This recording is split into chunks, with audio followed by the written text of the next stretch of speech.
Bueno, estamos listos. Muy buenas tardes. Un fuerte abrazo. 3 de la tarde, como lo prometimos, y estamos listos ya con César Villalona para hacer esta cápsula. Miren, vamos a hablar sobre deuda, detalles claves sobre el tema de la deuda. ¿Hacia dónde está caminando la deuda? ¿Es en realidad alarmante o es que en realidad estamos exagerando sobre el tema de la deuda? Vemos que de manera reiterada, casi todas las semanas, hay nuevas aprobaciones de préstamos en la Asamblea Legislativa. La característica es que no se estudian, no se analizan y tampoco se consultan con nadie. Y lo otro que es preocupante es que, hay que decirlo, toda esta deuda eh, se traduce en un manejo financiero opaco, basado en la reserva de información de la que no, muy poco se puede conseguir información de cómo se maneja y sobre todo que pasa por procedimientos administrativos y burocráticos que ahora se han saltado todas las trancas.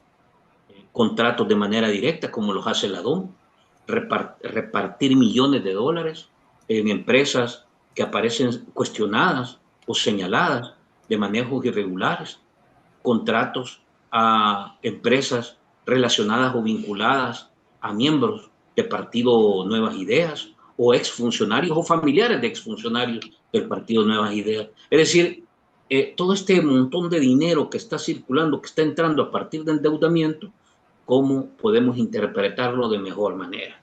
Para eso quiero darle la bienvenida a César, que ya está con nosotros, y agradecerle por compartir en esta tarde de lunes, en esta tarde de jueves, información importante relativa al tema del endeudamiento en el país. César, gracias por hacer espacio y estar con nosotros en el programa. Muy bien, gracias a ti, Franklin, por la invitación. Un saludo a la audiencia. Bien, el tema de la deuda ha llegado a convertirse en una preocupación y lo vemos llenando y ocupando cada vez más espacios del debate y la discusión pública. ¿Por qué? ¿Por qué la deuda se ha tornado tan importante, tan relevante? ¿Qué deberíamos de entender y cuáles son las claves que nos da César para tratar de interpretar de mejor manera lo que está pasando? Bueno, mira, la deuda es uno de los principales problemas económicos del país. Tal vez el más importante sea el desempleo, el alza de precios. Esos son más importantes porque afectan directamente a la gente, el bajo crecimiento económico, la baja inversión extranjera. Pero el endeudamiento es un problema grave porque es demasiado grande. La deuda ha crecido mucho en este gobierno y se está destinando una cantidad enorme de recursos para pagarla, descuidando inversiones en otras áreas importantes como la salud, la educación, entre otras. Se debían fondos para pagar deuda, pero además de que consume mucho su pago, sigue creciendo de manera acelerada. Estamos hablando de una espiral de endeudamiento increíble en estos 6 años de gobierno ya que lleva Bukele, digamos, su primer periodo y el segundo periodo que acaba de cumplir un año. El último dato de la deuda es de julio de este año.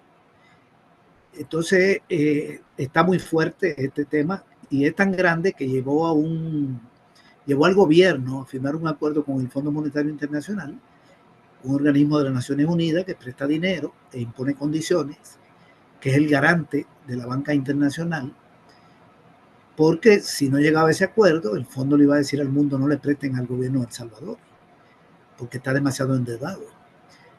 Entonces el gobierno, para evitar que lo declaren no sujeto de crédito por la banca internacional, por los gobiernos internacionales de otros países, con perdón, y por los tenedores de bonos, optó por ese acuerdo. Cuando un gobierno cae en manos del FMI y tiene que aplicar un programa de 3 años, en este caso son 3 años y 4 meses, que le llaman de facilidad ampliada, es porque está en una situación financiera precaria y lo que lo está asfixiando es la deuda externa e interna, porque son 2 tipos de deuda. Una es la que el Estado tiene con organismos del exterior, o sea, con el Fondo Monetario, el Banco Mundial, el BID, el BESI, organismos multilaterales, que es una deuda externa, con otro gobierno que también es externa, y con empresarios que compran bonos del exterior que también es externa. La externa se divide en tres: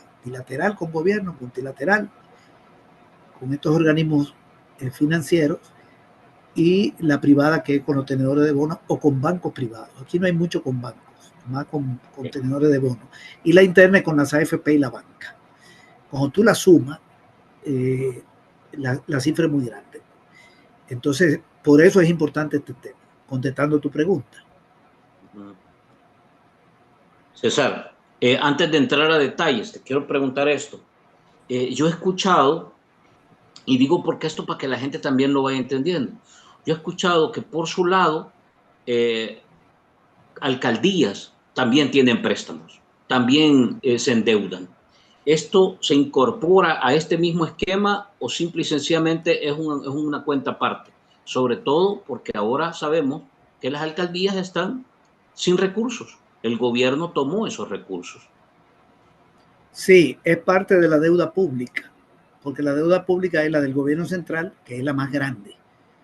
La del gobierno central, que la tiene que pagar Hacienda, el Ministerio de Hacienda, es el 80% de la deuda del Estado. La otra es la que se tiene con organismos, con instituciones autónomas financieras. Por ejemplo, el Banco de Fomento Agropecuario tiene deuda, es una institución del Estado. El Banco Hipotecario, Bandesal, esa no es tan grande. Y la otra es con instituciones del Estado que no son financieras, como por ejemplo ANDA tiene deuda, la CEL tiene deuda, y ahí entran las alcaldías, y son autónomas, todas son autónomas. Entonces, tú sumas las tres y te da la deuda pública. Okay. Y también se utiliza el concepto de deuda del sector público no financiero, que excluye a los bancos, o la deuda solo del gobierno central, que no incluye a los bancos ni a las instituciones autónomas del Estado que no son bancos. Entonces, la mayor es la del gobierno. Esta es la más fuerte, porque hay que decir esto. Por ejemplo, si la CEL tiene una deuda, la CEL puede pagarla con sus ingresos. Pide un préstamo y es una empresa que vende y tiene ganancia y la paga. ANDA no, porque la deuda de ANDA la paga Hacienda, porque ANDA es deficitaria, es una carga para el Estado, pero la CEL no. En el caso de las alcaldías, también tienen cierta posibilidad de pagar, porque este gobierno la ha estado quebrando y le quitó buena parte del FODE. Entonces, esas son como, esas no se ponen en el presupuesto del Estado, salvo la que va para las instituciones, en el presupuesto del gobierno central, perdón, salvo la que tiene que ver con instituciones como ANDA, porque Hacienda la asume. Antes también asumía la de pensiones, ahora se la trasladaron al Instituto Salvadoreño de Pensiones, pero esa no la paga. Y cuando la comiencen a pagar, la va a pagar Hacienda. O sea, hay empresas públicas que tienen deuda y la paga Hacienda. Hay otras que tienen deuda y Hacienda no la paga porque tienen cierta rentabilidad. Como yo te mencionaba, la CEL o ETESAL.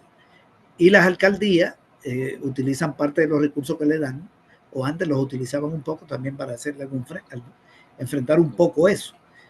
Pero tienen que pagarlo con sus ingresos. Ahora, la deuda grande es la del gobierno central. Esta es la pesada, la más pesada.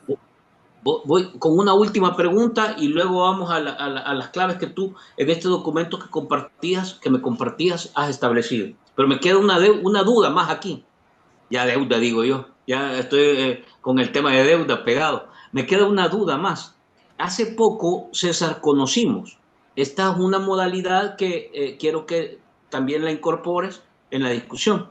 Conocimos que una empresa que maneja los mercados de la alcaldía de San Salvador utilizó estos mercados para hacer un préstamo. Creo que fue en Colombia. Entonces, esta modalidad de que una empresa privada agarre propiedades que son públicas y las utilice para poder hacer préstamos a nivel internacional con banca, también entra en este esquema, o eso cómo lo deberíamos de entender, porque ahí es otra modalidad. Que una empresa privada se endeuda con fondo, poniendo como garantía fondos de la alcaldía. ¿Viste esto de los 3 mercados que se han puesto como garantía en un préstamo que ha hecho es sociedad anónima, entiendo yo, que maneja los mercados de San Salvador? Ah, ya, ok. Ula, Es que, ula. sí, sí. Cuando se hace un préstamo, generalmente los préstamos tienen garantía. Y hay varios tipos de garantías. Hay una que le dicen solidaria. Por ejemplo, si a mí me hacen un préstamo y yo no pago, le cobran a un fiador. La otra garantía le dicen prendaria, que es, por ejemplo, la cosecha en el campo. El campesino no paga y le quitan la cosecha. Y la otra es hipotecaria, que es sobre un bien, un activo fijo que no se puede mover. Por ejemplo, la tierra, la casa. Entonces, una alcaldía, si se endeuda y no paga, puede perder un mercado. Sí, el crédito hipotecó al mercado, porque es dueño. Pero ahora resulta que aquí le han quitado la administración de los mercados y le han quitado la administración, creo que de plazas. Entonces se creó una institución nueva, y si esa institución nueva se endeuda y puede poner como garantía a los mercados, como antes lo ponía la alcaldía. El asunto está en el riesgo, porque el crédito hipotecario consiste en que si usted no paga, le quiten el activo. Entonces una institución que no es alcaldía, poniendo en garantía mercados que eran de la alcaldía. Eso es peligrosísimo. Eso es peligroso, porque si no paga, va a tener que pagar con los mercados. Hay que averiguar quién le prestó, porque el que gana es el que presta. Si no paga, se apropia del mercado. A lo mejor terminamos aquí con mercado, con banqueros dueños de mercados, o con prestamistas, porque hay todo tipo de prestadores que terminan siendo dueños de un mercado. A lo mejor el ula pasa a ser propiedad del banco tal, sí, si lo están poniendo en garantía. Voy a buscar ahora la bien, nota. ahora bien, César, se supone que el perdón, Estado... voy a buscar la nota y Sí, al final de toda la exposición que vas a hacer de la deuda, la vamos sí, a compartir para que ahí la podamos comentar. Bien, ok. ¿cómo desarrollarías el tema este para poder entender bien qué está pasando, César? Ok, mira, yo lo primero que quisiera decir es que el gobierno de Bukele, voy a hablar del primero, los primeros 5 años, y voy a decir algo del segundo, fue el que más incrementó la deuda de todos los gobiernos que ha tenido la historia del país. Pero no solo se trata de que es el que más se ha endeudado, sino que la diferencia con los demás es abismal. Te quiero compartir esta información, que esta es una información que yo procesé y no la he publicado. En el gobierno de Antonio Saca, la deuda creció en 3.145 millones. En el de Fune, en 4.664. En el de Serén, 4.190, un poco menos. Y en el de Bukele, 11.581. 11.581 contra 4.190 de Serén. Los mismos 5 años. 11.581 contra 4.664 de Fune. Y 11.581 contra 3.145 de Saca. No me quise ir más atrás. El gobierno de Bukele endeudó más al país con respecto al de Saca en 8.436 millones, más con respecto al de Saca. Con respecto al de Fune, en casi 7.000 millones más. Y con respecto al de Serén, en alrededor de 7.400 millones más. Para darte otro dato, si tú sumas el crecimiento de la deuda en los 10 años de gobierno del Frente, el de Fune y el de Serén, los dos, dio 8.854 millones. En el primero de Bukele, solo en uno, dio 11.585. Es decir, 3.000 millones de dólares más que en 5 años que la deuda de 10 años. Incluso El gobierno de Bukele ha endeudado el país, el primer gobierno, en un monto casi igual que los 3 gobiernos anteriores.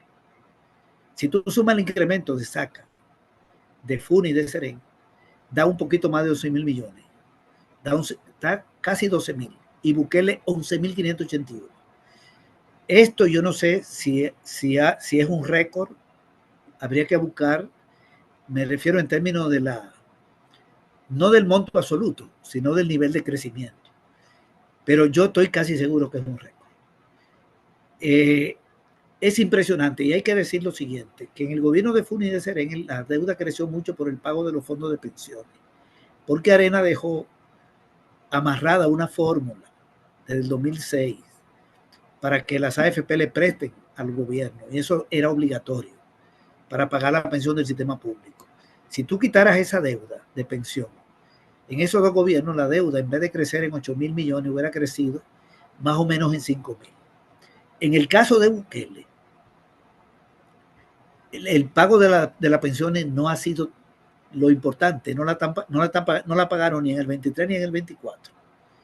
Y entre el 19, entre el 20 y el 21 y el 22, eran unos fondos de 300 millones, porque la reforma del 17 le alivió la carga al crear la cuenta solidaria. Esto es importante también, porque hay razones de crecimiento. Lo otro es que en los 10 años de gobierno del FMLN, la pobreza pasó del 38% en los hogares al 22.8%. Yo te puedo aceptar que los gobiernos pidan préstamos. Ya se sabe que muchos de esos préstamos en los gobiernos del frente fue para carretera, para salud, para educación, para hacer el hospital de la mujer. Incluso lo dejaron uno a Bukele que no le interesó. Para salud de 170 millones. Fue para carretera, para invertir muchos de esos préstamos. De manera que un préstamo en sí mismo no es malo. Si vas a hacer un hospital no es malo. Pero además la pobreza bajó.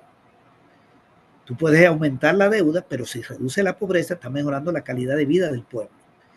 Y se hicieron muchísimas obras de infraestructura, el Hospital de la Mujer, el Hospital de la Unión, el Hospital de San Miguel del Seguro Social, se duplicaron las unidades de salud, se hicieron 3 farmacias especializadas, se construyó la universidad en línea, 6 sedes de Ciudad Mujer, se construyeron más de 700 kilómetros de carretera, se repararon más de 700 cárcavas, se hicieron casas de espera materna, bancos de leche materna. Bueno, unas enormes inversiones. Todo el mundo lo conoce, paso a desnivel por acá, el paso del Jaguar, la carretera Monseñor Romero. Se vio una inversión fuerte, incluso en energía, porque se le hizo en inversión también a la generación de energía hidráulica, de energía que proviene, con perdón, de las presas. La energía, creo que fue una inversión en la 5 de noviembre o en la Cerrón Grande, y aumentó la generación. Y entonces, la pobreza bajó, pero cuando tú ves los 5 años de Bukele, la pobreza que le encontró en 22.8 la subió a 27.3. Crece la deuda y la pobreza. Esto es importante. Pero no solo crece la deuda, sino en qué nivel. Un nivel enorme, y eso no repercutió en mejorar la vida de nadie. Este es un primer aspecto que yo quería destacar. El otro aspecto es que solo en el primer gobierno de Bukele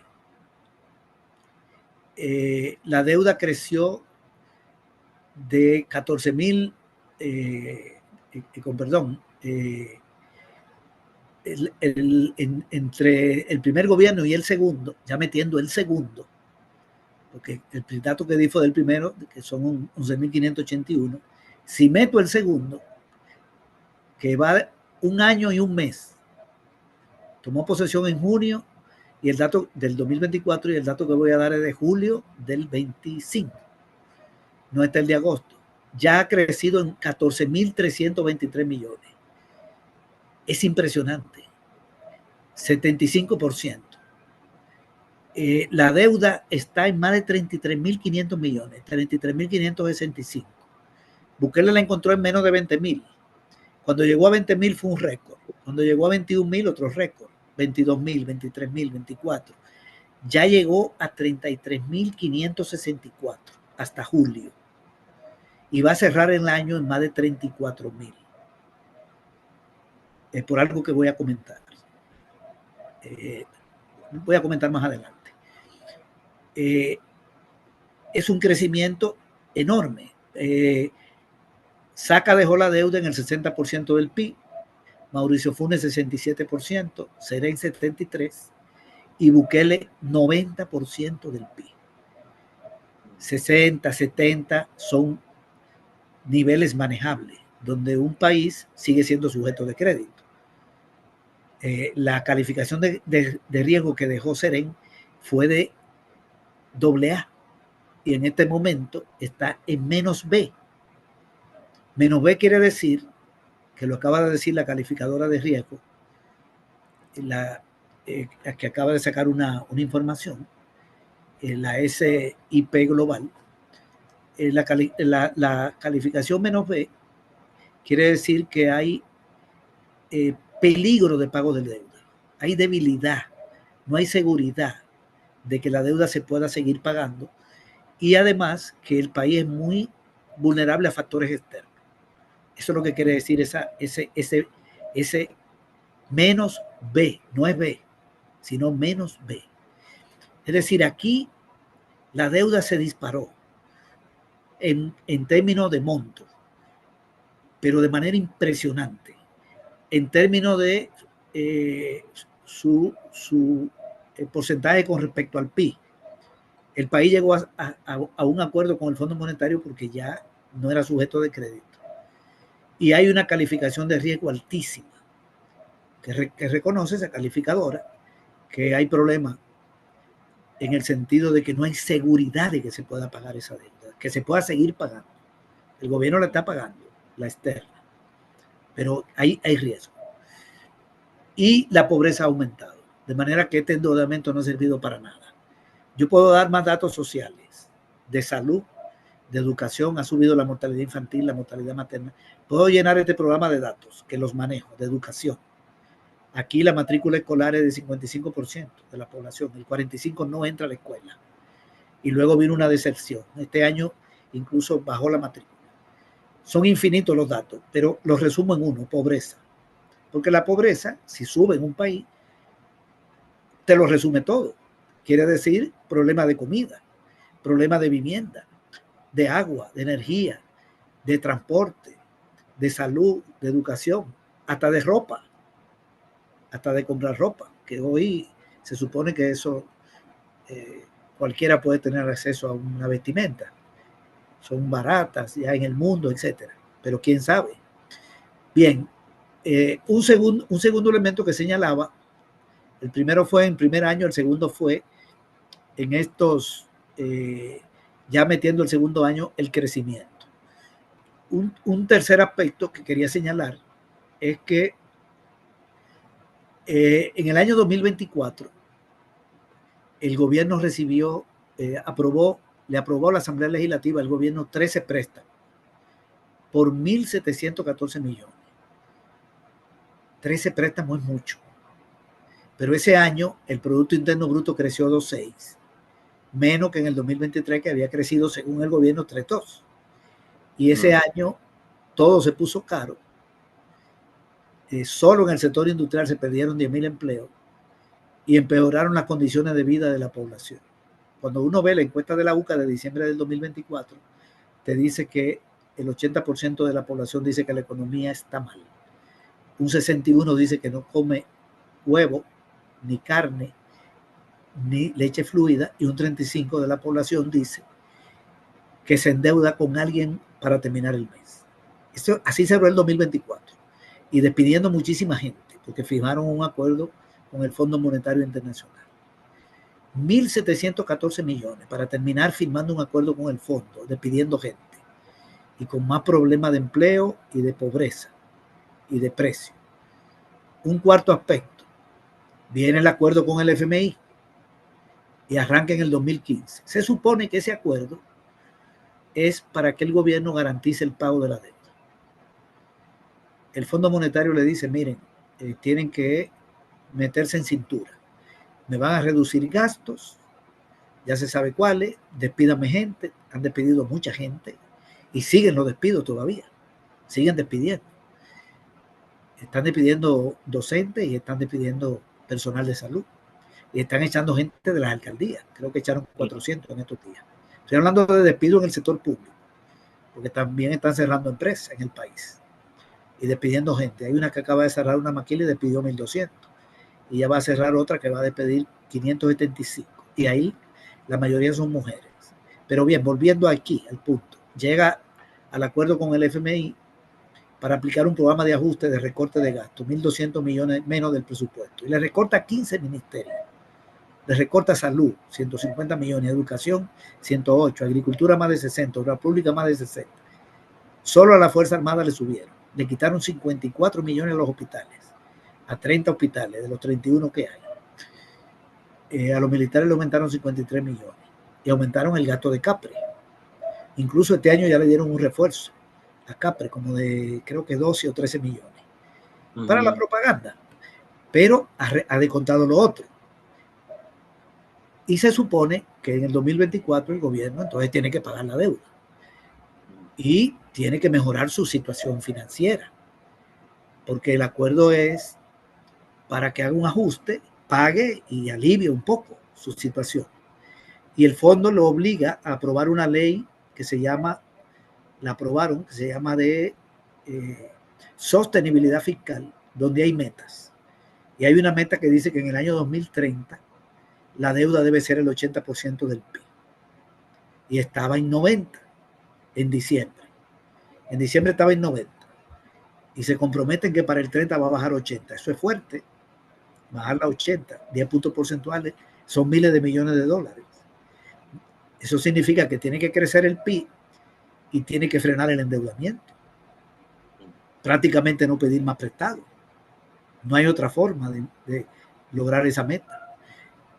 Pero ¿qué resulta? Que arranca el 2025 y ya en el 2025 han pedido 13 préstamos por 2.136 millones. El año pasado, en un año, le aprobaron 13 préstamos por 1.714.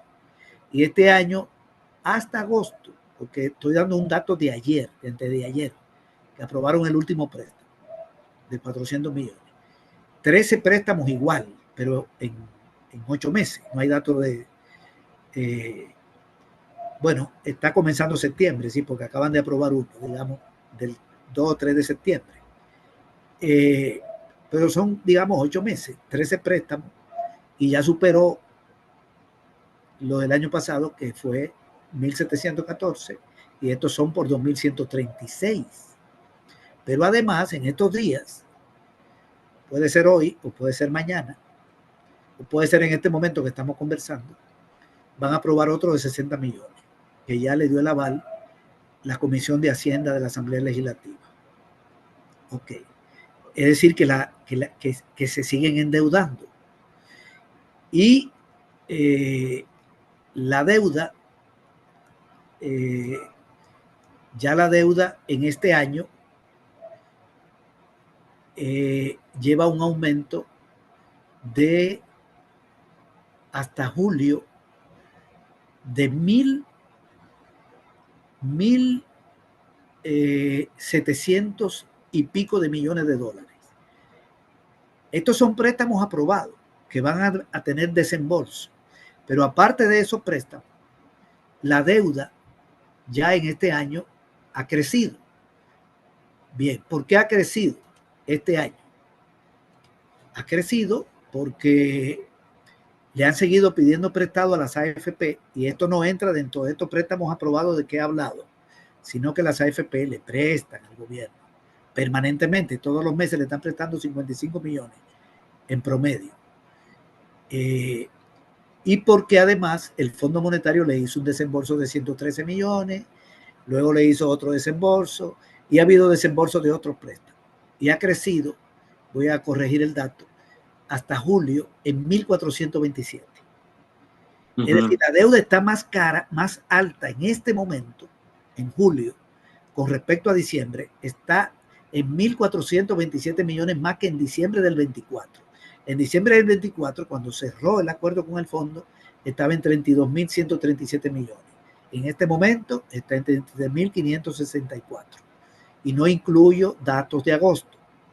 Ya yo sé que hay que subirle 55, que le agarraron a las AFP, pero eso no me lo han dado, no lo han hecho público. Hay que esperar que lo hagan público. 33.564, 1.427. Es decir, se supone que el acuerdo es para frenar el endeudamiento, más o menos, o sea, el fondo le presta, pero que se endeuden menos, que la economía crezca, para que la relación deuda-PIB mejore. ¿Qué es lo que ha ocurrido? Que ha crecido la deuda en 1.427 millones y los datos del crecimiento económico que han dado hasta el mes de marzo habla de un crecimiento de la economía de 2.3, menos que el año pasado, que creció 2.6. Así está, así va la economía. No hay datos del segundo trimestre. Hay uno que le llaman índice de volumen de actividad económica, que va creciendo 1.7. O sea, peor todavía, pero no lo voy a tomar en cuenta hasta que me den el segundo dato del PIB. La economía tiende a crecer menos que el año pasado y la deuda crece más. Entonces, si el año pasado cerró el 90% del PIB, en este momento ya tiene que estar en un 91, 92 y va a cerrar por ahí, 93, 94. Y va a venir el 2026 y luego el 27. Es decir, esa meta está complicada. Entonces, acaba de salir este informe hace unos días de la calificadora de riesgo que se llama SIP Global y dice que en el 2028 la deuda llegará al 91% del PIB. O sea que será peor que en el 2024, cuando firmaron. Pero además ese cálculo es conservador. Yo creo que es conservador. Pero si quiere, démoslo por válido. Entonces no va a llegar al 80 en el 2030.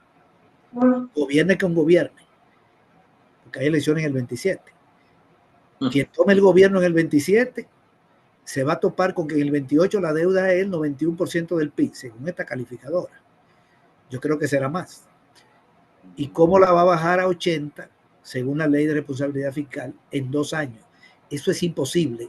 Tendría que subirle 3 puntos al IVA, cerrar 2 o 3 ministerios, así como lo oyen, cerrar ministerios, así como cerraron la Casa de la Cultura. Tiene que cerrar el Ministerio de Cultura y quitarle, no resuelve mucho, porque le quitaría a ese como 15 millones. Tendría que cerrar el desarrollo local y quitarle 40 millones. No es dinero. Tendría que cerrar el de agricultura, no sé cómo va a llegar a, porque la mayoría de los ministerios no tienen dinero, está centrado en salud, educación, obra pública, seguridad y defensa, ahí es donde está el dinero, y un poco gobernación. Es fuerte, y quitar subsidios, tiene que recortar gastos, subsidios, cierre de ministerio, despido de gente, y aumento del IVA. No le veo otro camino al rumbo que llevamos. Es el rumbo que llevamos. Yo estoy hablando del rumbo. Ok, entonces, el otro aspecto a tocar aquí tiene que ver con la deuda con los fondos de pensiones. Esa deuda ya está en 11.900 y pico de millones de dólares. Este año ha crecido en más de 400 millones. Y como le están prestando 55 millones promedio, faltan 275 más. Por lo menos, entre agosto, septiembre, octubre, noviembre y diciembre, va a andar por 275 millones más. O sea que va a superar los 10.000 millones de dólares. Estamos hablando, con perdón, los 11.000. No, está con perdón en 11.900 y pico, va a llegar a 12.000 millones. Bukele le encontró en 5.071 a propósito. Va a superar los 12.000 millones, va a llegar a los 12.000 millones de dólares cuando los fondos de pensiones andan por 14.000. Así va a cerrar. Y en febrero porque ha pedido otra prórroga, tiene que presentar una ley, de una reforma a la ley de pensión el gobierno para aprobarla. No sé cómo va a enfrentar esto. Parece que lo que quieren es subir la edad de jubilación, el periodo de cotización, para que se jubile menos gente. Porque todos los años están jubilando 3, 4 mil personas. Y que las AFP no tengan tanta presión de seguir pagando a quien se jubila para que no quiebren. Porque la cuenta solidaria, lo que ya se está diciendo que puede quebrar, lo ha dicho el Fondo Monetario, que está en riesgo, de ahí están agarrando dinero, pero además están agarrando de la otra, de la cuenta que no es solidaria, la individual que tiene la gente en las AFP. También puede ser que suban a la aportación salarial. No sé, este año van a hacer un estudio actuarial, pero dentro de la deuda, esta es de la más peligrosa. Es de la más peligrosa, porque digamos que si el gobierno de aquí no le paga a un gobierno, puede haber un problema, pero es peor que no le pague a las AFP y que las AFP quiebren y se queden sin pensión 220,000 personas, 88,000 jubiladas del sistema público y más de 100,000 jubiladas de las propias AFP. Eso es mucho más grave.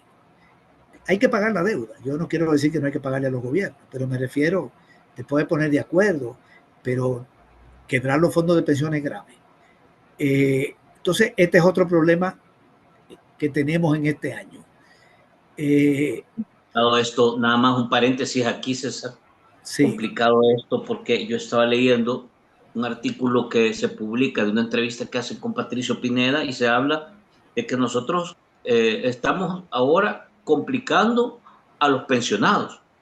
Las pensiones son una caja chica del gobierno, pero las AFP van a recibir en proyección hasta 30 millones de ganancias, como nunca habían tenido.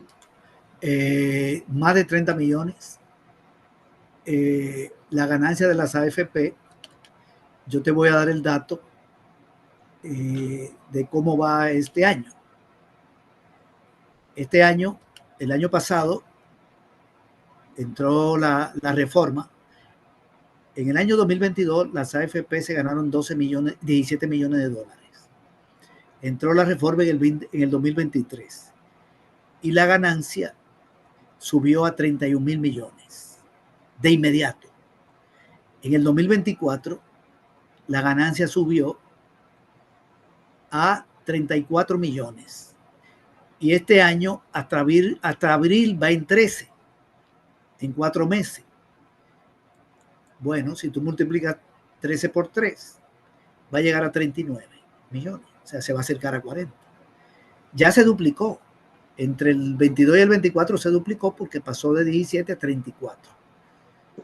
Es impresionante porque las AFP ganan más porque la comisión subió y subió la cotización. Aumentaron la aportación patronal, entonces cae más dinero a la cuenta. Y la AFP, que se quedaba con el 0,9 de la cotización, ahora se queda con el 1. Es un aumento de 11%, pero sobre una cantidad de dinero mayor. Entonces, las ganancias suben y aunque el gobierno no paga, no está pagando desde el 23 ni un centavo por esa deuda, solo pide prestado. Dice que va a comenzar a pagar en el 27, que este es otro problema, porque va a tener que buscar 800 millones ese año que no están en el presupuesto. Aunque el gobierno no paga, las AFP no pierden, porque ellas no ganan con los intereses de los préstamos, sino con la comisión. Es decir, cuando una persona cotiza en una AFP, para ponerlo como un ejemplo, digamos que yo trabajo en una empresa, me descuentan este mes y el patrón pone una parte, me descuentan de mi salario, está la aportación patronal, caen $100 en mi cuenta. La AFP agarra 10, quedan 90. Esos 90 lo presta. Le presta 80 al gobierno, le presta 30 al gobierno, no importa. Y eso se supone que crece con los intereses. Pero esos intereses no son de la AFP, son de mi cuenta. Ella gana con los 10 que me quitó, con la comisión. Y esa comisión era 9%. Y ahora es 10 sobre un monto mayor. Lo que pasa de 9 a 10 aumenta 11%. Cualquiera diría poquito, pero son Son poquitos, son 800 y pico de millones de dólares que caen anual, casi 900. Ajá, entonces ¿cuánto agarran? Y descuentan su gasto administrativo, hasta pagan impuestos. Las AFP pagan impuestos sobre la ganancia. Lo que yo no logro entender es cómo el gobierno hace una reforma, para no perdernos, pero solo voy a hacer este comentario, hace una reforma consciente que de esa reforma el que va a salir ganando es la AFP, es la empresa privada, ¿verdad? La AFP.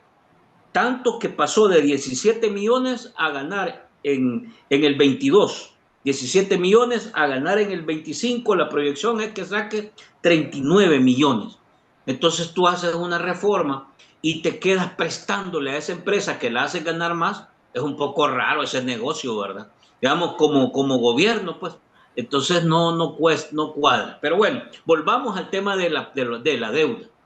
Sí. Bueno, entonces, lo que te comentaba era que Estábamos en la deuda con las AFP. En la deuda con las AFP se tiene que comenzar a pagar, según el acuerdo con las AFP, en el 2027. Sí. La calificadora de riesgo señaló varios problemas. Dijo lo siguiente, esto es importante, que la gente le ponga atención, porque estamos hablando de gente que analiza la finanza y le dice a los empresarios, miren, inviertan en ese país, o le dicen, no inviertan en ese país, préstenle al gobierno de tal país, o le dicen, no le presten, no se metan en problemas. Entonces, dicen que hay una que ven limitada, la solvencia del país está limitada por un marco institucional débil. Marco institucional débil. Entonces hay que buscarle una interpretación. Marco institucional. Yo creo que lo que quiere decir es que aquí no hay independencia de poderes, aquí no hay contrapeso, aquí hay alguna gente que hace lo que quiere en la esfera del poder, decide sobre la asamblea, le da orden a la asamblea, a la alcaldía, a la fiscalía, a la Corte Suprema de Justicia. No hay regla de juego, sino que hay un grupito que lo decide todo. Entonces no hay un marco constitucional fuerte, estable. Lo segundo que dice es que la gestión económica es deficiente, entre comillas lo pone. Eso quiere decir que es una economía que no crece bien, que va mal, que hay poca inversión privada, poca inversión pública, no se ve un empuje económico, que se estén generando empleo, creciendo el ingreso de la gente. Es una economía que va mal, que tiende como a un estancamiento. Eso es lo que está diciendo. Gestión económica deficiente. El tercer elemento que señala es que la deuda va a llegar al 91% del PIB en el 28. Y por lo tanto, la ley de responsabilidad fiscal de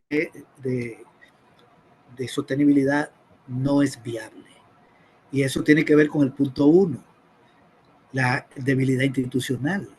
Porque ¿cómo que aprueban una ley que saben que van a incumplir? Para después decirle al Fondo Monetario, renegociemos las metas y darle la orden a los diputados de que cambien la meta. ¿Para qué? Para seguirse endeudando. Lo otro es que ellos dicen que el periodo de gracia para el servicio de la deuda con los fondos de pensiones aumentará la carga de interés, que podría ser el 20% de los ingresos. Esto es gravísimo. Lo voy a explicar así. La palabra periodo de gracia lo que quiere decir es que el gobierno no está pagando intereses sobre esa deuda con las AFP desde el 2023 y va a llegar hasta el 27. O sea, son 23, 24, 25, 26, 4 años sin pagar intereses.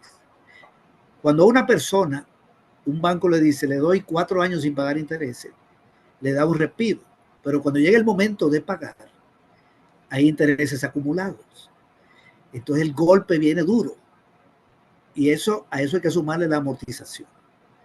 Entonces, el gobierno venía pagando 570, 580 millones de dólares a las AFP hasta el 2022.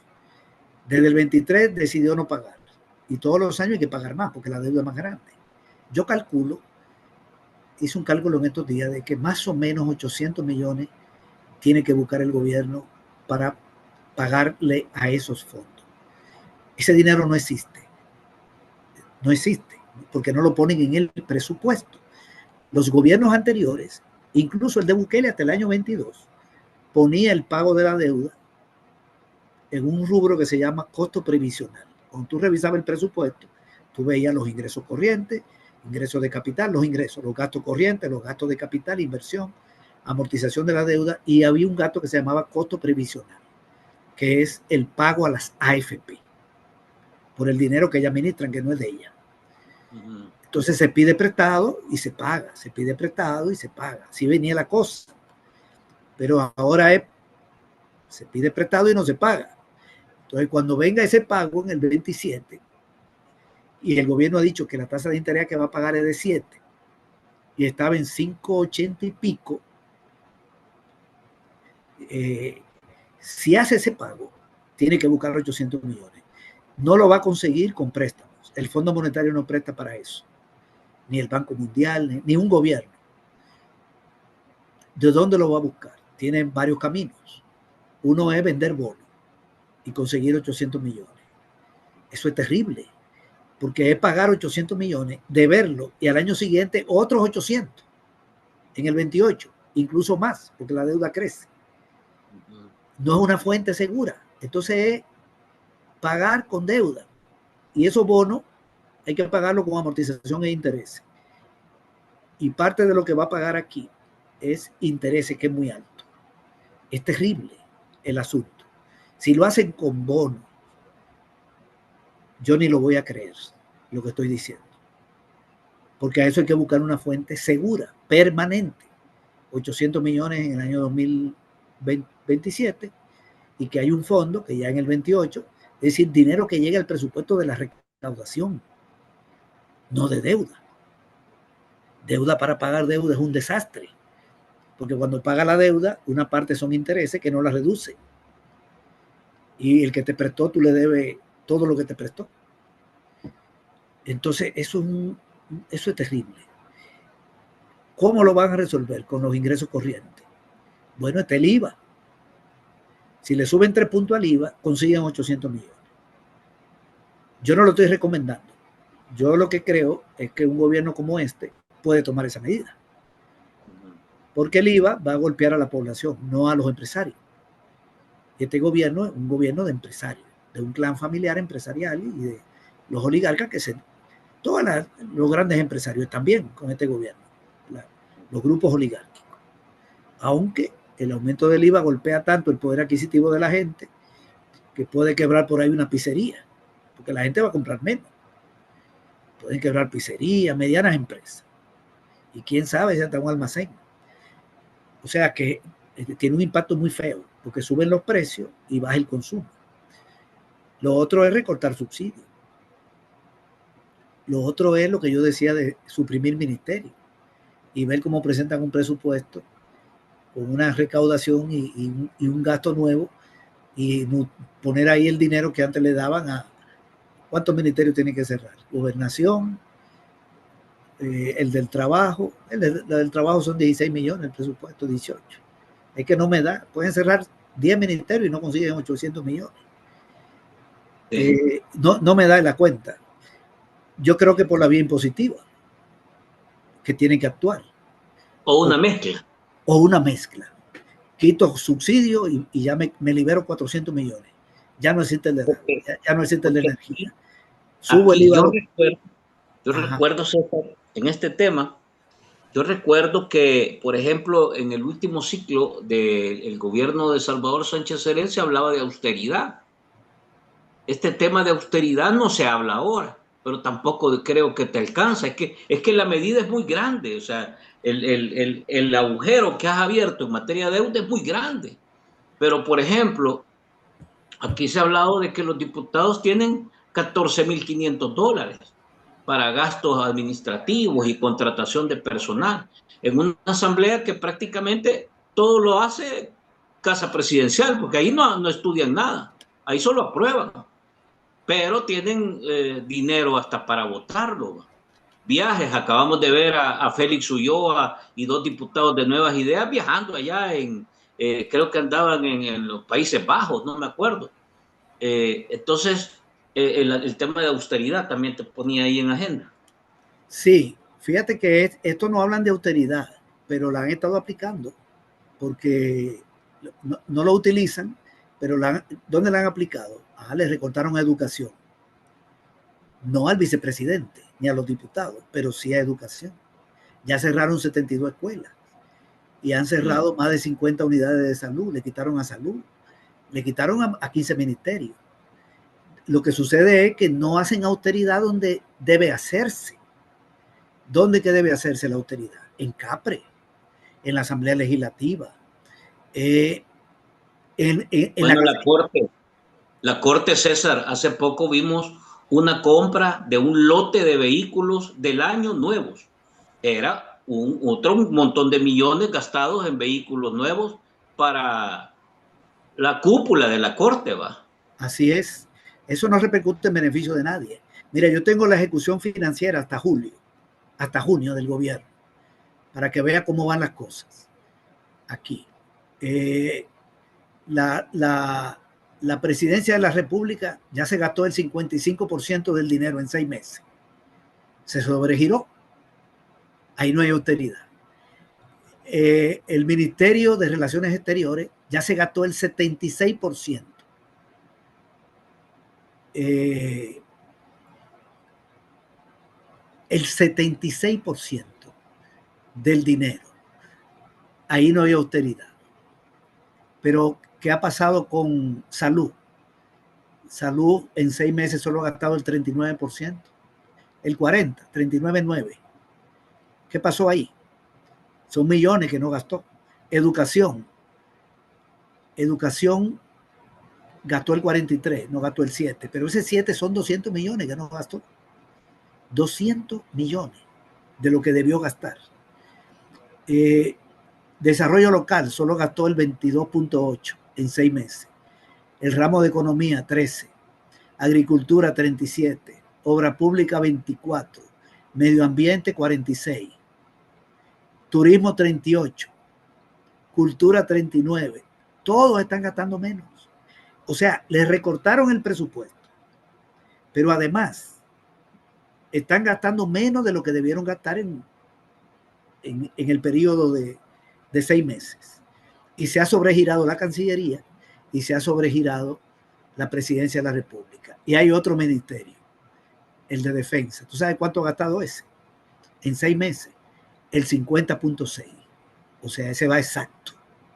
Porque ahí es pago de salario y mantenimiento. Entonces, y en el pago de la deuda, ya el gobierno gastó casi 1.600 millones de dólares, 1.550 y pico largo, como 1.560 en el pago de la deuda. Eso supera todo lo que ha gastado en salud y en educación. Es decir, el gran gasto es el pago de la deuda. Y cuando uno ve el rubro de inversión, que este es otro dato importante para ver cómo va la economía, ya nos salimos un poquito, pero todo está mezclado porque el tema económico tiene que ver con la deuda.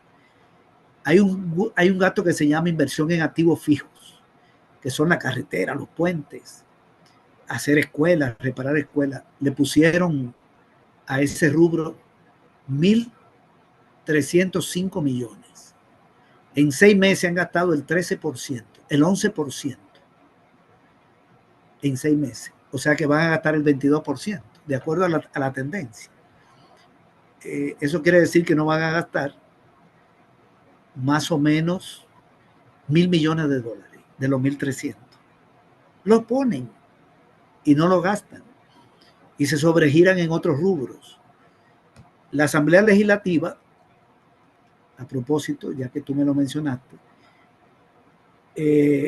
esa ha gastado el 46%, no va mal. Esa tiene una ejecución bien.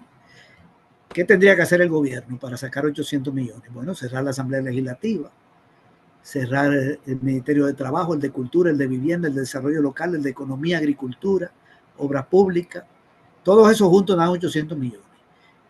Yo no estoy diciendo que eso hay que hacerlo, pero cuando uno ve este gobierno que ha cerrado 21 instituciones públicas, que cerró las casas de la cultura, que ha estado desmantelando al Estado, han creado alguna institucionalidad nueva como la DOM y otra, pero ha cerrado muchísimas instituciones. Uno lo que ve es que a lo mejor terminan cerrando, ya cerraron 12 oficinas departamentales de Ciudad Mujer, del ISDEM, 12 de las 14, que a lo mejor este gobierno termine en eso. Dicen que van a suprimir no sé cuántas alcaldías, como para dejar 14, y a las alcaldías le están quebrando, pero la deuda le están pagando. Ahí sí. ¿Cuánto han pagado? Ya han pagado un poco más del 50%. Llevan un pago bien, cumplen con sus obligaciones, menos con las AFP, porque eso no está en el presupuesto. Estoy hablando de la deuda externa, con los gobiernos, con el propio Fondo Monetario, con el BID, con el BESI, con los tenedores de bonos, la está pagando. A costa de aquellos recortes. Pero la deuda está subiendo. Entonces el país está abocado, quiero sentar esta tesis, este país está abocado a un segundo programa de ajuste, muy fuerte, antes de que termine el primero de 40 meses. ¿Cuándo termina?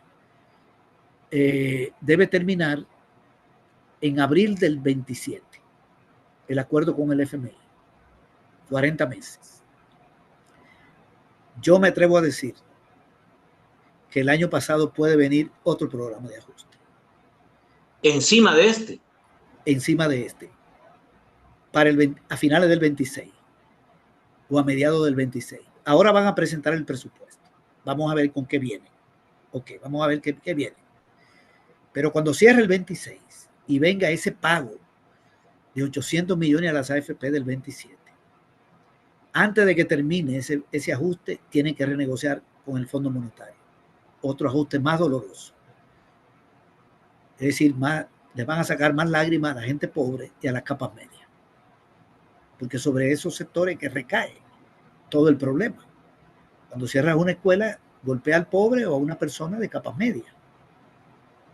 Es ahí donde está el golpe. O cuando cierra una unidad de salud. Los millonarios no tienen problema, ¿verdad? O la gente muy rica, pero eso no abunda en términos de cantidad de personas.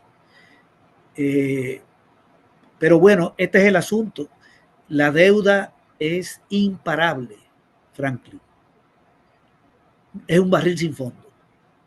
Voy a leerte, César, voy a leerte comentarios. Ha escrito un montón la gente. Mira la hora que es. No es hora del programa, pero han escrito un montón. Quiero dejarte una serie de reacciones, comentarios y preguntas que han enviado sobre este tema.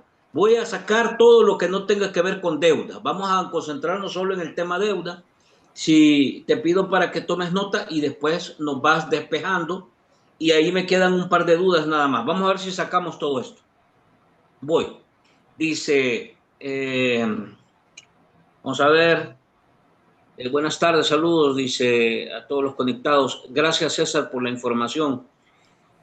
Muchas gracias por ayudarnos a comprender la situación económica en nuestro país. Esto es muy preocupante, dice. Vamos a ver, comerciantes ajustan porciones ante el incremento del precio del quintal, mientras autoridades advierten posible especulación.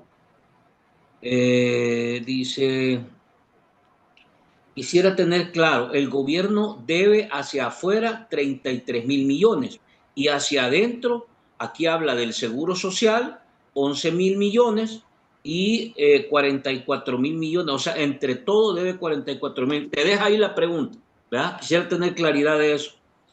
Dice, con estas prácticas estamos dejando endeudada a las nuevas generaciones. Esta gente no tiene conciencia ni conocimiento de todo el daño que está haciendo hacia el futuro. Piensan ellos que con darse a la fuga lo arreglarán todo. Te voy dejando, César, para que vayas ahí tomando nota. Favor, dice, compartamos, dice, en solo 7 meses nos endeudó Bukele con 1.467 millones más. Y los estudiantes de la Universidad Nacional de Santa Ana, sin pupitres, sentados en el suelo, ¿Cómo explica eso, César? Dice, con Bukele ya nos endeudó con más de 33.000 millones. Eso es el dato hasta lo último. Dice, hoy que quieren privatizar la energía geotérmica. ¿Este es el nuevo esquema para pagar deuda?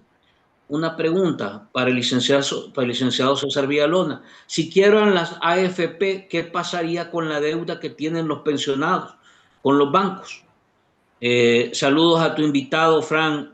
Buenas tardes, licenciado César. Dice, la Comisión de Hacienda también respaldó que el gobierno sirva de fiador en deuda suscrita por el FOVIAL para el ejercicio de sus actividades ordinarias. Ahí está otro esquema del que hablábamos, César, el FOVIAL. Excelente invitado, dice. Fran, el que tiene la deuda con los mercados es un banco Chapín, dice. Saludos, don César Villalona, buenas tardes. Vamos a ver. La medicina amarga está dura, dice. Hacen préstamos para esto de la energía, pero lo hacen con el dinero del pueblo. Entonces, ¿qué hicieron con todos los millones que han prestado? Vamos a ver, sigo por aquí. Valiosa información que estamos recibiendo.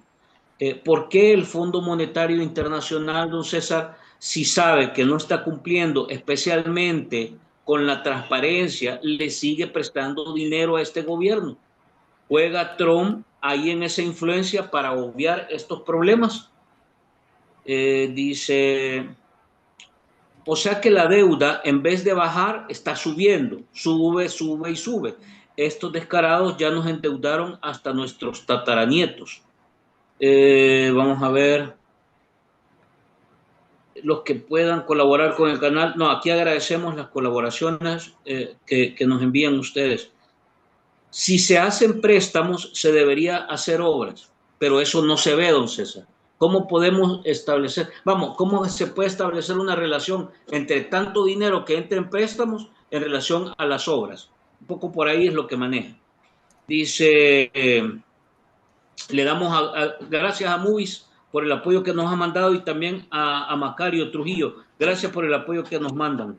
Dice, a más préstamos también tendremos más pobreza. O sea, más préstamos se traducen en más pobreza, César. Podríamos decir eso. Esa es una relación que te están poniendo aquí. Conozco a unas personas que dicen que no importa la pobreza, sino la paz y la tranquilidad. Así que disfruten su deuda, dice. Está bueno eso. Compartamos más like. Vamos a ver, voy por más. Aquí hay un montón de comentarios. Dios nunca se queda con nada. Ya van a ver ustedes cómo va a pagar esta gente, dice. Vamos a ver. Es que el Fondo Monetario Internacional les dijo, no se endeuden más, pero el gobierno entendió, endeudense más. Habría que ver eso si en el Fondo Monetario se planteó eso. Dice, vamos a ver. Carlos dice, César, por favor explícanos, ¿cómo es posible que este gobierno viola los acuerdos con el Fondo Monetario Internacional y el Fondo Monetario Internacional le da más dinero? ¿No es irresponsable de ellos eso también? Dice, con poco colaboramos, claro que sí. No, cualquier colaboración, aquí mire, su like también es colaboración. De verdad, se les agradece. César, cuando la Asamblea aprueba que el gobierno solicite más préstamos, ¿es seguro que estos préstamos se dan o no sabemos nada sobre esos préstamos que aprueban? Dice, se le agradece, César, por toda la información. Es que me sorprendo, dice, cómo se habla de tantos millones y millones y en realidad lo que hace es preocupar más a la población. 11.900 millones de deuda con Bukele, adiós pensiones públicas. Terrible la situación de los ahorrantes de las pensiones, dice. El país está en la calle con tanto endeudamiento. Lo que yo no entiendo, si el país está en quiebra, ¿por qué le siguen prestando? ¿Hasta dónde llegaremos? Este es un argumento también, porque dicen que al país le siguen prestando porque su condición económica está buena. Eso es un manejo que han hecho algunos diputados que hablan sobre esto. los que puedan aportar económicamente que lo hagan. Correcto, aquí la gente es bienvenida, todo aporte se recibe muy bien. Dice, a ver, excelente cátedra, vamos, dice, gracias César.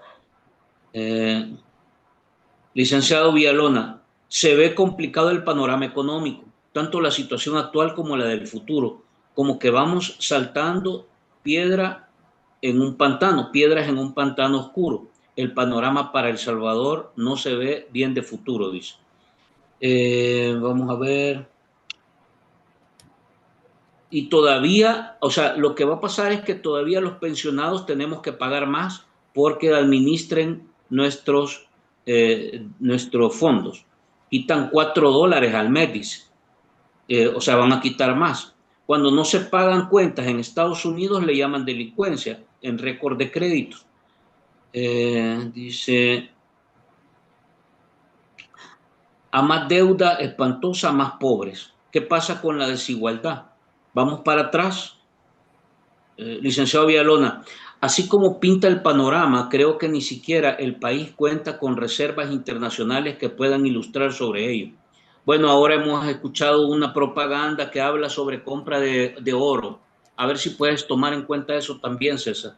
En las reservas hay Bitcoin y ahora se habla de reservas comprando oro. Y por eso dicen que el país va económicamente bien, ¿verdad? Quieren vivienda por parte del gobierno, pídanle a San Caleb de las casas, dice. Está bueno. Estar desinformado, dice, es similar a lo que está pasando en el país.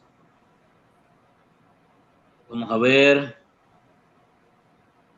Gastan menos para después darle vuelta del gato. Eso es lo que está pasando, don César. Es decir, cuando tú dices que le han recortado a los ministerios y que muchos ministerios no están gastando lo que deben, gastan menos para después darle vuelta a ese gasto al pisto, dice, y puedan meterle mano.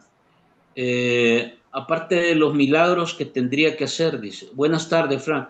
Te felicito por excelente programa con un invitado de lujo. Vamos a ver. Vamos a ver, el pueblo debe de exigir eliminar las Fuerzas Armadas. Ese gasto también ya no se necesita, César. ¿Ah? El gasto de las Fuerzas Armadas. No sé cuánto es el presupuesto, tal vez César nos dice más adelante. Dice, saludos Frank, saludos a César, gracias por la información. Mélida Villatoro y Aldo Álvarez, sin conocer, dijo que ya tenemos el gran presupuesto de educación. Lo que no se sabe es la octogenaria Villatoro, es que no ejecutan ni el 10% de lo asignado. Un fuerte abrazo para el economista César Villalona y muchas gracias por venir a compartir su conocimiento con la audiencia del Barcito, dice. En esta espera dice, vamos a ver, ¿qué significa, César, que haya comprado más oro? Y a qué nos ayuda para el país. Va, te voy dejando hasta ahí. Siguen cayendo, pero voy a quedar por ahí. Ok. Muchas gracias a todas las personas por sus comentarios, por sus preguntas, por sus valoraciones. Yo anoté algunas aquí, vamos a ver. Primero, la deuda total, la deuda pública total, en este momento, hasta julio de este año, está en 33.564 millones. Eso incluye la deuda interna con las AFP, que ya se está acercando a 12.000, y con la banca. Hay una deuda con la banca de la banca privada de aquí que está, creo que está cerca de los 2.000 millones, y la externa. Y la externa se divide en tres: la bilateral con gobiernos, la multilateral con organismos financieros internacionales como el Fondo Monetario, la Corporación Andina del Fomento, el Banco Mundial, el BID, el BESI, y la privada, que es contenedores de bonos o empresarios. Más o menos el 60% de la deuda es externa y el 40% es interna.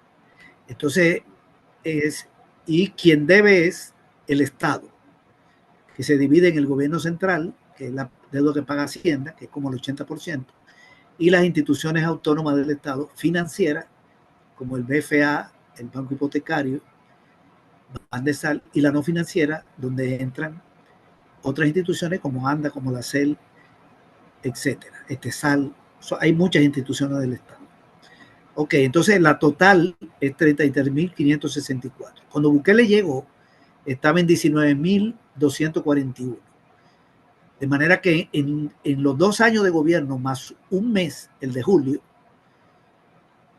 6 años de gobierno, ¿no? Los primeros 5 y uno de su segundo mandato, más el mes de julio, esa deuda ha crecido en 14.323 millones, 75%. Ha crecido mucho más que los 3 gobiernos anteriores. Ya cuando tú le sumas el segundo gobierno, que los 3 gobiernos anteriores. Es una cosa increíble el incremento de la deuda. Bien, eso es para una pregunta que se hizo sobre el monto. Y yo creo que este año va a cerrar por encima de los 34.000, tomando en cuenta que está en 33.564 y vienen préstamos de las AFP y desembolso de los préstamos que están aprobando. Porque cuando un préstamo se aprueba, la deuda no sube. La deuda sube cuando se desembolsa. Lo voy a explicar así. Vamos a suponer que el Banco Mundial le aprueba un préstamo de 100 millones a un gobierno y le dice van a haber 3 cuotas. En el primer año 50 millones, en el segundo 30 y en el tercero 20. Bien, cuando da el primer desembolso, la deuda crece en 50. Cuando da el segundo, crece la deuda, y cuando da el tercero, crece la deuda. La deuda no crece cuando se aprobó el préstamo. No crece. Por eso yo he dicho aquí, ahorita, que esto es importante. Y muy bueno la pregunta de las personas que intervinieron, que me da pie a decir lo siguiente. Esa es la deuda hasta julio. Pero hay préstamos aprobados este año, por 2.136. 13. Ok, 2.136. Acaban de aprobar uno de 400 millones para lo del Fovial. Cuando vengan los desembolsos de esos, digamos que si uno va a tener desembolso el mes que viene, hay que sumarle a la deuda. Comienza a aumentar. De inmediato comienzan a aumentar la deuda. Y también está aumentando por los desembolsos que está haciendo el Fondo Monetario. Es decir, que yo estoy diciendo que va a cerrar en 34.000, pero quién sabe, puede cerrar en 34.500. Todavía puede crecer en 1.000 millones en lo que queda de año, porque hasta julio ha crecido en 1.400 y pico, 1.471 con respecto a diciembre. Los primeros 7 meses, 1.471. Puede ser que vuelva a crecer en 1.000. Yo a lo mejor estoy haciendo un cálculo subestimado, porque no tengo los detalles de los desembolsos. Ok, pero la cuestión es que esto va para peor. Lo otro es que sí, para lo del Fovial, ya está dentro de lo que yo mencioné. Ayer aprobaron que un préstamo de 400 millones, y esto es peligroso, porque van a agarrar dinero de ahí para ciertas cosas, y otra es para dejarlo como garantía para que el Fovial se endeude. Sí. Es decir, que si el Fovial pide un préstamo de 100 millones y no lo paga, hay que pagarlo con una parte de esos 400. Es como que yo te diga, Franklin, préstame $1,000. Y cuando tú me lo prestes, yo no lo utilizo para comprar una refrigeradora, para algo que pueda ser útil, digamos, comprar cosas para mi casa, hacerle un arreglo porque tengo una gotera y tengo que arreglar algo. Ok, sino que lo pongo ahí como garantía para pedirle un préstamo a otro amigo. Entonces es para que otro amigo me preste 2.000 y yo le diga, mira, ya yo tengo 1.000 de garantía que me prestó Franklin. Y al final entonces mi deuda es de 3. Están aprobando préstamos para garantía para que el Fovial se endeude. Eso es una aberración. Pero bien, eso quiere decir que el Fovial puede comenzar a pedir prestado como quiera, ¿verdad? A endeudarse porque va a tener ahí Y ya se sabe que si hay una institución donde el dinero se maneja mal, salvo, y lo puedo decir así, con entereza, no por razones ideológicas, salvo en los gobiernos del FMLN, donde Gerson Martínez fue ministro de Obras Públicas, si hay una institución que se maneja mal es esa. Aquí hay gastos reservados. Aquí no se sabe cuánto costó la cárcel. Yo no sé qué empresa la hizo. O sea que el dinero de construcción se presta a la corrupción. Se presta a la corrupción y el Fovial se dedica a hacer bacheo de calle. Perfectamente hacen un préstamo de 30 millones, ejecutan 10 y otros 20 vuelan. Yo no tengo prueba, pero tengo derecho como analista, como conocedor de la finanza y de cómo funcionan estas cosas, a decir que eso se presta a corrupción. Se presta. Ok. Es grave esa deuda. Deudas y obras, había una pregunta. Algunas obras uno ve que hacen, porque todos los gobiernos hacen alguna obra. No hay ningún gobierno que no haga alguna obra. Por ejemplo, este gobierno ha inaugurado por ahí un puente, inauguró, me imagino que ha reparado una que otra escuela, creo que repararon 60 escuelas, cuando prometieron las 5,000. Hay bacheo que hace el ADON. Entonces hay ciertas inversiones. El problema es que este gobierno es el que menos ha invertido. Que aprueba un presupuesto con una inversión y ejecuta el 40%. Y este año no va a llegar ni al 25%, de acuerdo a lo que yo vi ahí de activo fijo, lo que leí del presupuesto. Lo que han aprobado y han gastado el 11% de 1.300 millones. Entonces es muy poca la inversión, pero hay algún gasto de inversión. No se puede decir cero inversión. Lo otro es que mucha de la deuda la están utilizando para pagar deuda.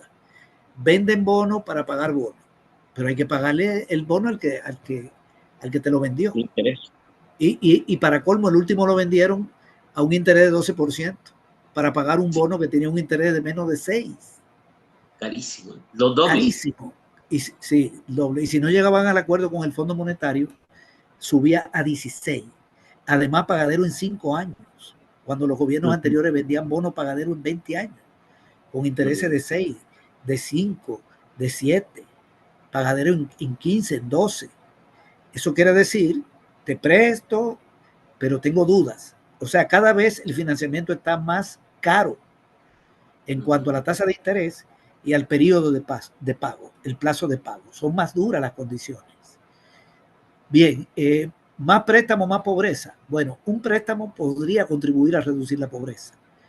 Si un gobierno, digamos, se endeuda para hacer sistema de riego, ¿verdad? Para crear un centro de comercialización de productos agrícolas, para apoyar a la población del campo, para hacer obras de reforestación, para reparar bordas, para tirar caminos rurales, para que el campesinado saque la cosecha y no caiga en manos de los coyotes y pueda mejorar la vida en el campo. Si ese préstamo mejora la vida en el campo, entonces la pobreza puede reducirse, porque le estás haciendo caminos rurales, centros de acopio, sistema de riego. Eso es un préstamo que está bien. Si es para salud, por ejemplo, el de 170 millones que dejó el gobierno de Serén, será un buen préstamo para hacer un hospital de tercer nivel, que le llaman el segundo Rosales, el nuevo Rosales, uno de segundo nivel en Nejapa. Más de 30 unidades de salud, equipar todos los hospitales. Claro que la salud mejora, y la salud es un componente que hay que tomarlo en cuenta a la hora de medir la pobreza, el servicio de salud, o si es para hacer un gran hospital bueno, de calidad, o para hacer 4 sedes de la Universidad de El Salvador. Yo estaría de acuerdo con que pidan 20 millones de dólares para hacer 4 sedes, porque vamos a mejorar la educación. Ok, pero si en este gobierno crece la deuda y crece la pobreza, como no me canso de señalar, que la encontraron en 22.8 de los hogares y está en 23, en 22.8 está en 27.3. Esa deuda no sirve, porque no ha conducido a mejorar las condiciones de vida del pueblo. Todos los indicadores sociales están deteriorados, sin excepción. Y estoy quitando la seguridad pública. No me estoy refiriendo al tema de la seguridad pública, donde aquí hasta los delitos han crecido, porque han bajado los asesinatos, pero no los delitos, según la fiscalía. Pero dejemos la seguridad como elemento social. Todos los indicadores de salud están peores, y los de educación. El tema del agua es gravísimo. Cortes constantes. La fuga se está perdiendo más del 60% del agua de ANDA. El problema del agua es gravísimo en el país. Entonces, ¿para qué ha sido la deuda? Bueno, no sé. El gobierno de Ecuador, cuando llegó Correa, hizo una investigación de la deuda. Montó un ministerio casi para investigar la deuda. Hicieron una investigación y dijeron que no iban a pagar la deuda inmoral. ¿Cuál era la deuda inmoral? Aquella que se prestó a corrupción con el visto bueno de los organismos que prestaron. El Banco Mundial, el BID, entre otros. Y Correa dijo, no la pagamos. Y lograron quitarse más de 4.000 millones de dólares de deuda.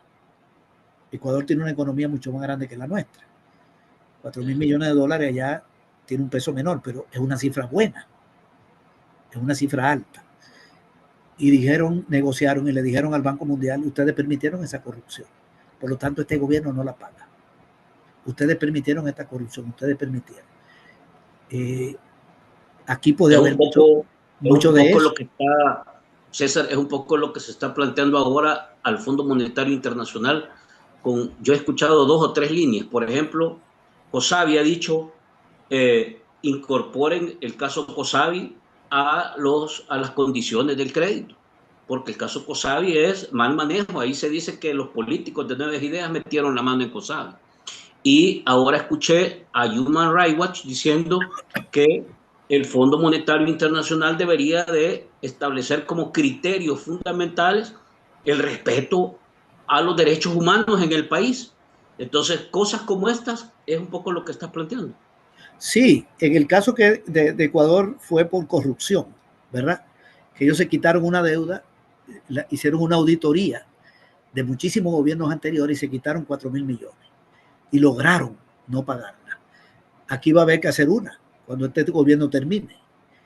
Pero había una pregunta justamente sobre lo del Fondo Monetario que tú acabas de tocar, que ¿por qué acepta las violaciones del acuerdo? Vamos a ver, el informe presentó un informe, el fondo presentó un informe y dijo, se ha cumplido tal cosa. Por ejemplo, el gasto, el presupuesto le recortaron 1.200 millones. Digamos, ahí cumplió, porque le quitó a salud, le quitó a educación y el fondo estaba de acuerdo con eso. El fondo planteó en el acuerdo regular la masa salarial y la compra de bienes y servicios, es decir, reducir por ahí. Y ha reducido por ahí, salvo en Cancillería, salvo en la Fuerza Armada. Por cierto, hay una pregunta, ya que mencioné la Fuerza Armada, antes de que se me olvide, sobre el presupuesto de la Fuerza Armada, un paréntesis solamente. Ese presupuesto del Ministerio de Defensa Nacional es de 314 millones de dólares. Es el doble del que encontró Bukele, que estaba en 145. El doble del que encontró en el 19. Un poquito más del doble. Entonces, volviendo a lo del fondo, y le dijo, reveló la información de 3 empresas públicas, 3 instituciones del Estado, pero el fondo le hizo algunos señalamientos. Le dijo, tiene que aplicar la ley anticorrupción de manera imparcial. Es decir, es para perseguir tus corruptos. Es lo que le está diciendo. Si tú la vas a utilizar para levantarle un expediente a un funcionario del gobierno de Martínez, a lo mejor ni vivo está. Es para esta corrupción. La ley entra en vigencia. Ahora, ahí le dijo corrupto. Le dijo corrupto. Lo que pasa es que hay forma. Ellos tienen un lenguaje que no es tan abierto. Le expresó preocupación porque no entrega todavía las auditorías de los préstamos del 2020 al 23 y la información de las compras públicas de las empresas que le venden al Estado y las personas, aunque reveló la situación financiera de algunas empresas. Ok, le hizo algún señalamiento ahí. Le aceptó que no hayan presentado la reforma a la ley de pensión. y le dio una prórroga hasta septiembre. Y ahora le acaba de probar una prórroga hasta febrero. El gobierno se comprometió a hacer el estudio actuarial. Tiene que presentar en septiembre el estudio actuarial para que todos lo conozcamos. Ojalá que lo conozcamos. Entonces, hay cosas que sí le está señalando y no le paró el desembolso. Le dio el segundo desembolso. Ok. El gobierno cambió también la ley Bitcoin, ya no es obligatorio, reveló alguna información por ahí, etcétera. O sea, que va cumpliendo una parte y otra no. De todas maneras, hay calendario. Yo lo que espero es que el Fondo Monetario, si el gobierno no asume la transparencia, si se sobregiren estos gastos que hemos señalado, tome decisiones, porque hay un convenio que firmó el Estado salvadoreño con ellos. Y me parece bien la propuesta que hizo la institución que tú mencionas de que tome en cuenta la corrupción. De hecho, el acuerdo del Fondo Monetario con El Salvador es muy particular. Tiene 7 temas. Es el único acuerdo donde yo por primera vez veo que tocan el tema de la corrupción y la transparencia. En eso hay que ser justo. Hay un capítulo que se llama Transparencia y Anticorrupción, y ahí donde le exigen la ley anticorrupción, despolitizar la Corte de Cuentas. Eso no lo van a hacer. Revelar las auditorías de los préstamos, las compras públicas y la cuenta del archivo Wallet. El gobierno no está cumpliendo bien. Entonces, ¿qué espero yo? Que el fondo apriete. Ojalá que el fondo apriete, porque esos son los aspectos del acuerdo que yo no rechazo. A mí del acuerdo no me gusta el recorte del gasto y todo eso, no, porque es negativo. Ahí dice que el fondo está siendo condescendiente con Bukele porque detrás de ello está Trump, dice. Esa es la pregunta que te hacía. Bueno, el gobierno de Estados Unidos influye en el FMI, eso es cierto, porque sin el apoyo del gobierno de Estados Unidos no se aprueba un programa de 3 años. Ellos tienen casi el 20% de las acciones del fondo, de los votos, y esos acuerdos se aprueban con 85. Si Estados Unidos dice que no, quedan 80. El mundo entero no puede. A mí no me consta que pueda ser, pero puede ser. Yo no quiero desmeritar esa valoración. Porque ellos tienen influencia. Pero bueno, hay un cumplimiento a medias. Ahí algunas cosas la están cumpliendo, sobre todo las malas. Porque lo que yo quiero es que dé la auditoría de los préstamos. Eso es lo que yo estoy esperando. Que dé la auditoría para saber. Que abra la compra pública. Otra cosa era sobre las reservas internacionales y la compra de oro. Mire, eso no se sabe si van a comprar oro. Como nunca se ha sabido si han comprado Bitcoin. Eso siguen siendo declaraciones de funcionarios. El gobierno siempre busca distractivos. Ahora resulta que van a comprar oro. Antes era que iban a explotar oro, porque tenemos más oro que Rusia. Ya no se habla mucho del tema. Vamos a ver qué pasa con la ley minera. Ahora que están comprando oro, el gobierno no tiene dinero. Ahora puede ser que le quite al Ministerio de Agricultura 30 millones y lo destine a comprar oro. Hacen lo que quieren. Mueven dinero de un ministerio para otro. Eso no se puede si no lo aprueba la Asamblea. Pero la Asamblea es colonizada. Son operadores políticos. Pero yo tengo mi duda de que se dediquen a eso, a comprar oro. Siempre ellos están vendiendo la imagen de que están solventes, de que tienen dinero. Tenemos tanto dinero que el Bitcoin está subiendo y no lo queremos vender. Podemos esperar. Esos son mensajes para que el pueblo crea que la situación del gobierno está buena y que la situación económica del país está buena. ¿No te has acabado las pensiones? Exactamente. No cuadra. No cuadra, así es. La verdad es que la situación no está bien. Y esto de las pensiones, César, no es impago. Sí, es un impago que el fondo aceptó, pero porque no afecta a la empresa privada. Muy importante esta pregunta.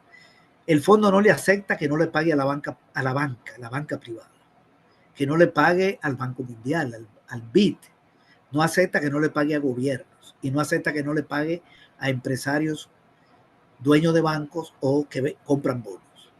Pero le aceptó el impago a las AFP, que son empresas privadas.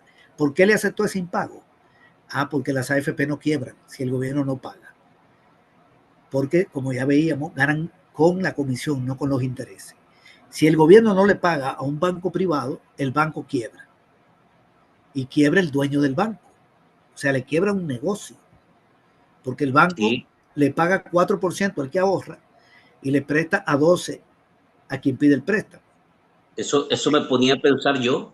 Imagínate cuánto tiempo dejó de pagarle a la AFP.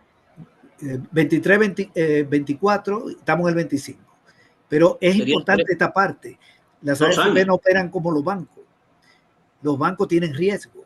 Un banco, si una persona es dueño de un banco, digamos, una persona deposita dinero en un banco, le pagan un interés por ese dinero.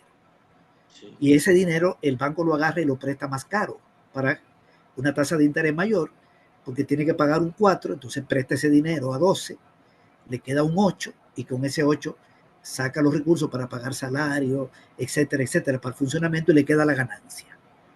Ok, pero hay un riesgo. ¿Cuál es el riesgo?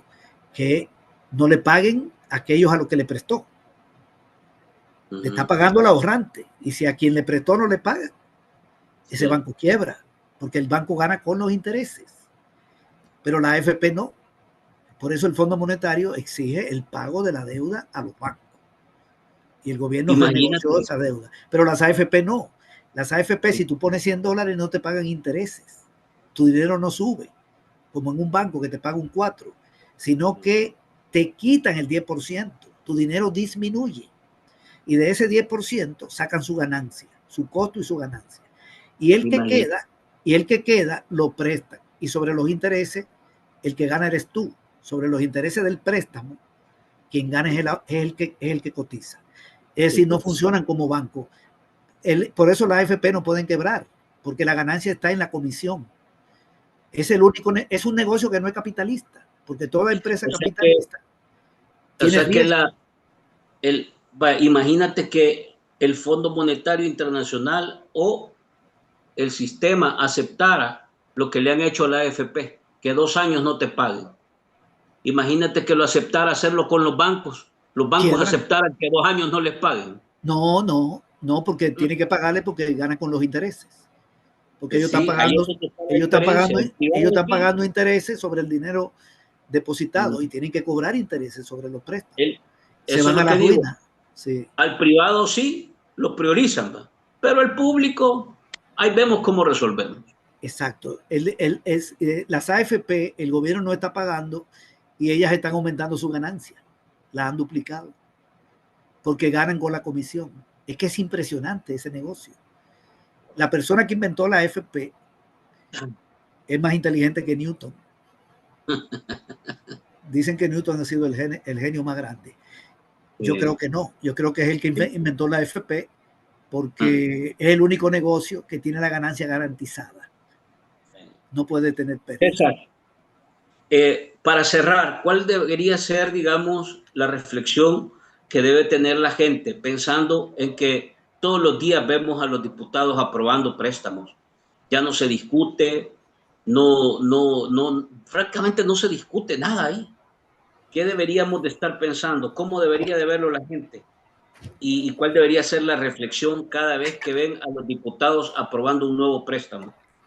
Pensando en el país.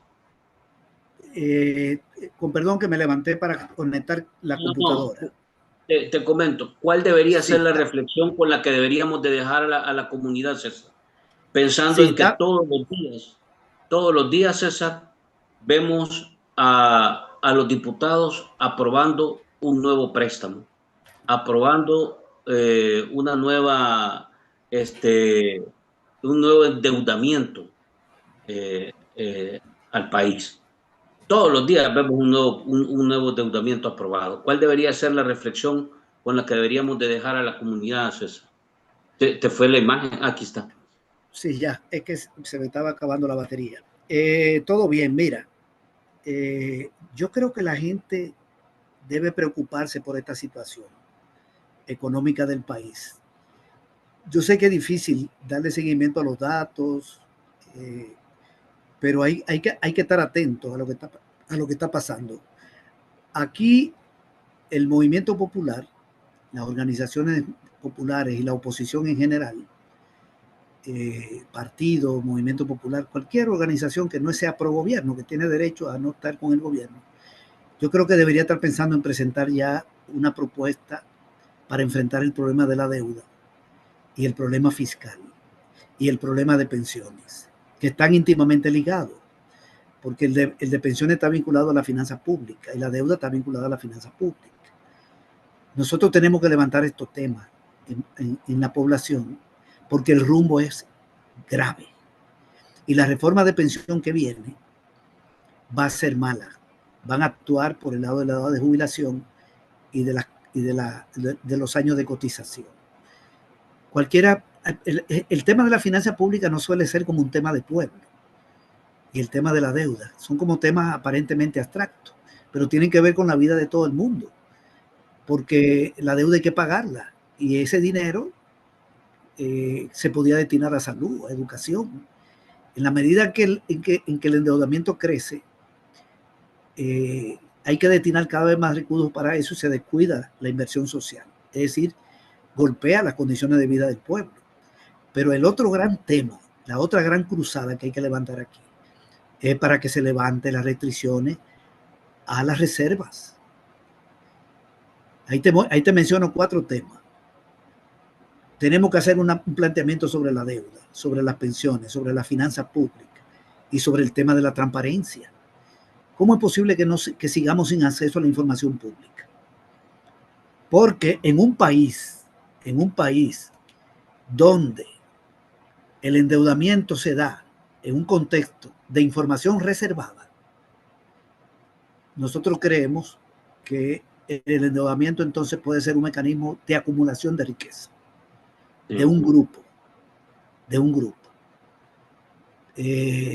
Y eso significa que el destino de la población se está hipotecando.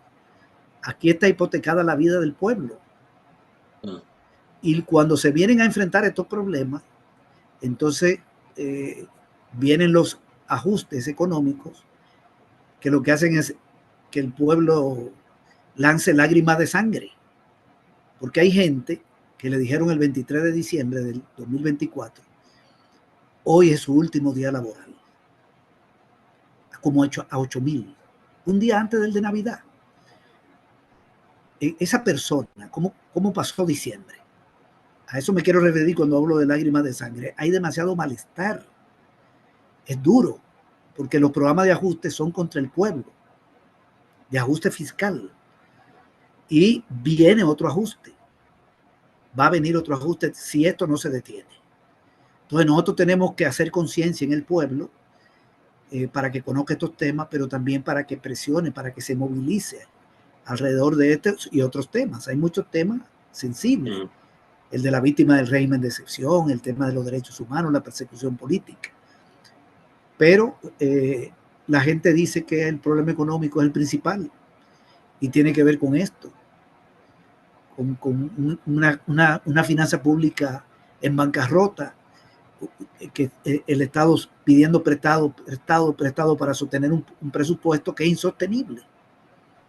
Es insostenible y con muchos indicios de corrupción.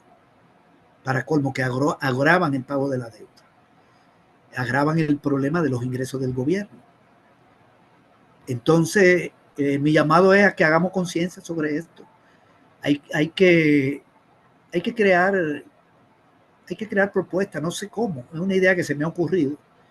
Al rato hay que crear un espacio para elaboración de documentos y socializarlo ante el país, hacer eventos.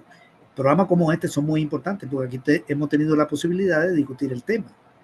Sí. Imagínate, la mayoría de la gente no está discutiendo sobre deuda, sobre finanza pública, sobre Fondo Monetario, pero ahí están los cierres de escuelas que tienen que ver con deuda, que tienen que ver con Fondo Monetario.